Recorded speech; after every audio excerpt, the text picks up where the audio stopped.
So I recently got married, and ever since then, I've had tons of people ask me how I did it, how I manifested my husband.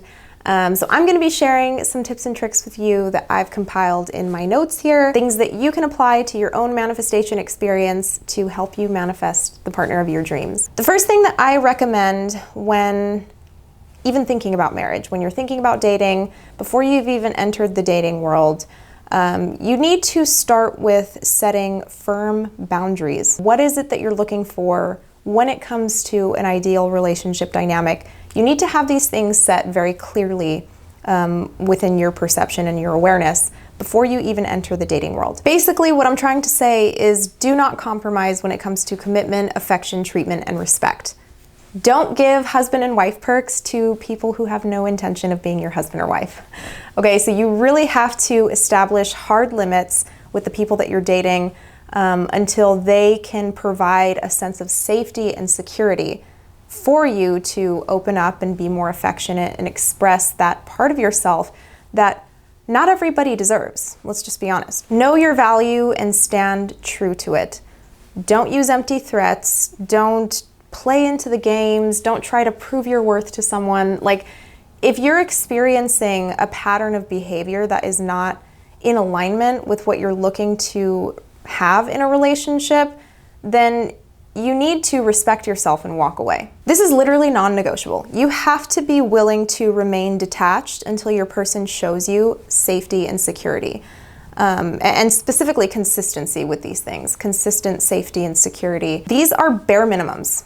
Bare freaking minimums. If they are not giving you basic respect, if they are not giving you the time of day, if they are not communicating with you, then you need to remove yourself. There's literally no reason why you should continue engaging with people who do not deserve you. And what you're doing is you're showing your reality what to send you more of. So the more you entertain people like this, the more you continue to attract them. Because ultimately, at the end of the day, the universe doesn't give you what you want, it gives you what you normalize. So if you normalize disrespect, if you allow disrespect, if you let it fester in your life and you continue to make excuses for people, then disrespect is all you're going to continue to get. And oftentimes it's going to be in increasing severity until you really see what's going on. And you physically have to remove yourself. Stop making excuses for inconsistent behavior. Stop making excuses for them not texting you back. Stop making excuses for the wishy-washiness, the flightiness, the actions not meeting up with words. Dish it. Get rid of it. It's not worth your time. And it's going to save you time in the long run. You need to communicate your needs very clearly, and if they're not met, then you walk. Point blank period. You have to know your worth and stand by that worth. Okay? You really do have to be a little bit selfish, okay, when it comes to dating. I mean, this is going to be somebody who you spend the rest of your life with. This is arguably one of the most important decisions you will ever make in your entire life. Be intentional with this. Take time. Take the space. Be discerning. Be reserved. Now, I do want to add that this pertains to very specific issues around basic commitment, communication, and respect. I'm not suggesting that you jump ship at the first sign of trouble. Okay, that will also keep you single. I'm just suggesting that you use discernment and pay attention to patterns of behavior. So you want to make sure that a person's words and intentions line up with the actions that they're taking. Another thing is that you also have to identify your core values and really get centered in those values. Again, you just have to get very clear about what you want when it comes to relationship dynamics, basic core values. Do you want children? What are your career goals like? What are your personal interests? What is it that you want out of a relationship? Are you somebody who is more monogamous, or do you find yourself being a little bit more open in that area? What do you bring to the table, and what do you expect your partner to bring to the table? What does your ideal partner bring to the relationship? You just don't want to find yourself in a position where you're 10 years into a relationship and you actually learn that one of your major core values is misaligned. You see this a lot with children, for example. Some people, they don't want kids, and some people do, and that's not discussed early on. And then, 5-10 years down the road, one person starts getting resentful because, they want children and the other person doesn't. You have to establish what is important to you and what you want your life to consist of and how your partner can mesh themselves into that. And you also have to be open to the fact that your partner is also going to have their own core values, their own beliefs. And you're going to have to mesh yourself into those things. You may want to write these things down in a journal, but this is going to be what you need to establish early on when you start going out and meeting people. So another thing to consider when it comes to manifesting marriage is that there's a lot of fish in the sea, okay? A lot. There's a lot of people in the world. No matter who you are, no matter what you look like, you are perfect for someone out there, for a handful of people out there. They're looking for you, exactly. Like your personality traits, your looks, everything about you is what a handful of people out there are looking for. So go ahead and affirm that to yourself right now. I am already my perfect person's perfect person. You might feel a little bit goofy while you're doing it, but that's okay. Life is goofy. When you start feeling insecure, when you start questioning your value, I am already my perfect person's perfect person. Okay? Reaffirm this as many times as you need to and really get that sense of self built up. This is the foundation of manifesting, is to even just know that there's options available for you. A lot of people close themselves off to love because they're under the impression that there's nobody out there for them. And I fell into this state of thinking myself when I was single. I started to fall into the fear of like, what if nobody's ever gonna love me? Or what if I'm gonna be alone for the rest of my life? You know what I mean? And part of me didn't have a problem with that, I'll be honest. But once I found my husband, I was like, this is perfect. I'm so glad I found him. You just have to establish within your mind that there's even a possibility for somebody to be perfect out there for you. And not only that, but for you to be perfect for someone. Okay? So build yourself up, build your self-esteem, affirm the reality of being in a loving marriage. I am only accepting of genuine love and respect. I am allowing myself to be loved to the fullest. I am blessed with the perfect husband or wife who fulfills me. I deserve to be adored. I deserve to be appreciated. Remind yourself of these things, guys. These are cosmic truths that have always been present within you. You may have just forgotten, okay? And that's okay. Sometimes we forget things. We remind ourselves later, all right? So I am reminding you, you are chosen, okay? You deserve appreciation, love, respect, and commitment, and marriage, all right? You can also do this through visualization. So for those of you who may not resonate with affirmations, I know that Neville Goddard had a technique that he recommended where he was talking about visualizing the ring on his finger right before he'd fall asleep at night. And a lot of people talk about SATs, a state akin to sleep, where you fall asleep visualizing the reality that you want to create, or you visualize it upon waking. You can visualize a ring, or you can visualize yourself at the wedding altar, or visualize just the perfect day with your perfect person. I actually have a visualization meditation on my channel for a romantic partner. So I'll link that down in the description box below. You can check it out if that's something that resonates with you.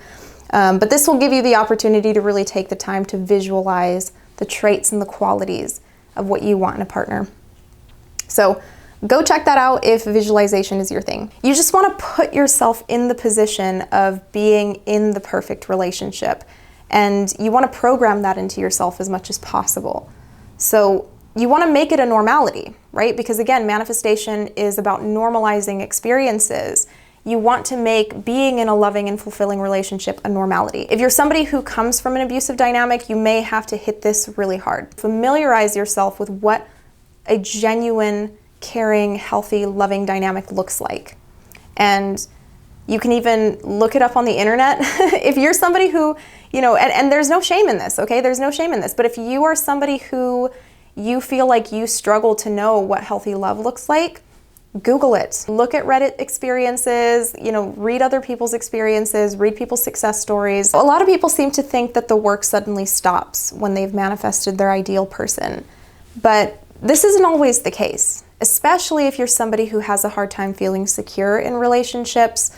You may want to continue scripting, affirming, self-regulating after you've manifested your person and while you're in a relationship with them. Because you might find that some of those old habits, those old behaviors rehash themselves. They want to come back up and express themselves in your current relationship. You can even say to yourself, from this point forward, I am safe, I am loved, I am committed to. And that is what I accept. Identify behaviors, self-reflect, cut out behaviors and patterns that aren't resonant, that don't support a committed relationship dynamic, and move forward. Keep regulating, keep doing the work. It doesn't stop once you've gotten your person. It doesn't even stop once you're married to them. Okay, and I'm saying this as a married person.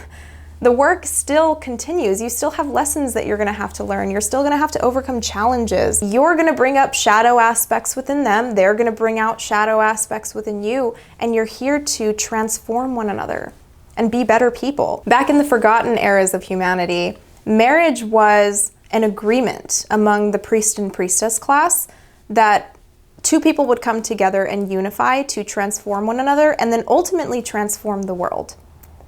So people who say that marriage is based on nothing, it's just a legal bond, are wrong. That's not true. There's a very deep and forgotten esoteric component to why marriage is a thing. It's not just a legal agreement. Okay, this is a soul-to-soul contract that you're making with someone when you bind together using rings. That's literal Saturnian energy, people. Okay, Saturn rules commitments, long-term agreements, challenges. Marriage is challenging, it challenges us. So you have to be willing to be challenged. If you're not willing to be challenged and you want to just stay the same and you just want to make the same mistakes over and over again, then marriage is not going to be for you. And that's why we have so many people who, they don't take it seriously. They just see it as a transactional thing, or they just see it as an aesthetic thing. They want the wedding, they want the pictures, but they don't actually understand that there's a commitment that is happening here. You're making vows to another person. And, if you're two very highly evolved spiritual souls, you're also making a commitment to the world. Like that union is going to do something for the world. It's going to send a ripple effect outward and, create harmony and peace within the world, one marriage at a time. You need to learn to loosen your grip a little bit and trust your partner. That's a big one. You have to learn to trust someone. It's a literal partner dance. The relationship itself, you have to learn to let them lead sometimes, and then you can lead, and then you let them lead, and then you lead. And it's just this really nice back and forth of energy, and you have to learn to flow with that. No matter how similar you may be, you're still gonna run into disagreements. You're still gonna run into misunderstandings that may require one or the other to compromise for the sake of the relationship. Okay? Most of the time, the disagreements are over very trivial things. Okay, this is the case for me and my husband. The things that we argue about when we do argue are so stupid. And we usually realize that down the line and we're just like, oh my gosh, why were we wasting energy on this? So you'll come to find that sometimes you just have to agree to disagree. Basically, you can't force anybody to be a certain way and nobody can force you to be a certain way. So at some point, you have to identify which things you're gonna be more flexible on. Okay, and you have to be flexible. You cannot be bullheaded about everything because it's going to destroy your relationships, all right? You have to learn flexibility. You have to learn to trust another person.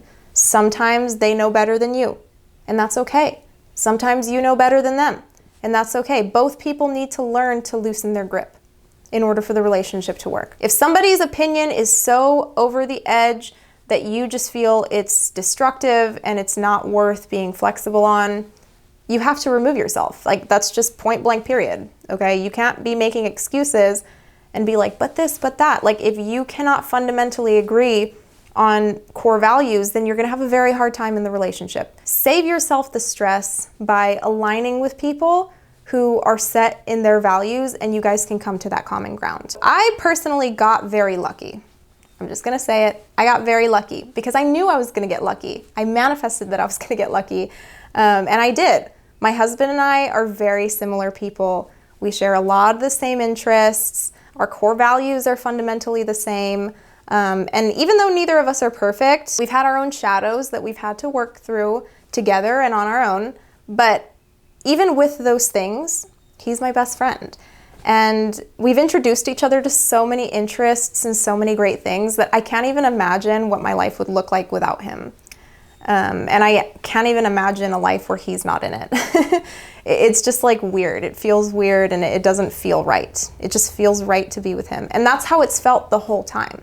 Ever since I met him and established that I was interested in him, and even with him being halfway across the country, I just knew. I don't know how to explain it, but I just knew. We both knew that we wanted to be together, and because we both knew, our realities just supported that union. Things just started arising. Circumstances just started to play out that just made everything very smooth for us to come together. And it's been like that ever since. It's been like that where, you know, things will just come up so that we can continue to support our relationship. And, you know, when you have that sense of knowing, circumstances will align to make it so. The universe will align itself to meet whatever knowing you have in your heart. I'm telling you, I knew I was going to meet my husband in 2022. I had a channeling at the beginning of the year that told me so. And it was always in the back of my mind. I had no idea that it was him, even when I was talking to him. I had no idea that that's who it was going to be. And I'm so pleasantly surprised. Okay, so let the universe surprise you. You may not realize that you're manifesting your perfect person until you have them in your life. You may already have them in your life and you just don't even know it. So be open to the flow, be open to surprises, and be open to being loved. Okay, but that is the gist of this video.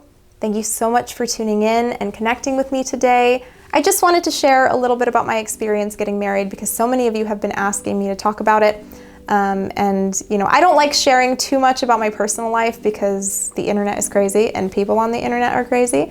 So I just kind of like to keep the details to a minimum. But I wanted to give you guys an example of the fact that this works. And if it can work for me, it can absolutely work for you. It will work for you. It already is working for you. So just trust, you know, continue to do whatever you feel called to do in terms of your manifestation techniques, whether it's affirming or scripting or visualizing or meditating. Whatever you want to do it to the full extent, and do it with knowing in your heart. Knowing that it's working, knowing that you're already in that fulfilling and healthy and long-lasting relationship. If you want one-on-one guidance or a personal subliminal tape shaped to your perfect relationship, check out my website down below, madamdevoe.com. But otherwise, I will see you later. I am so eternally grateful for every single one of you. Thank you for tuning in. I'll see you in the next video. Bye-bye.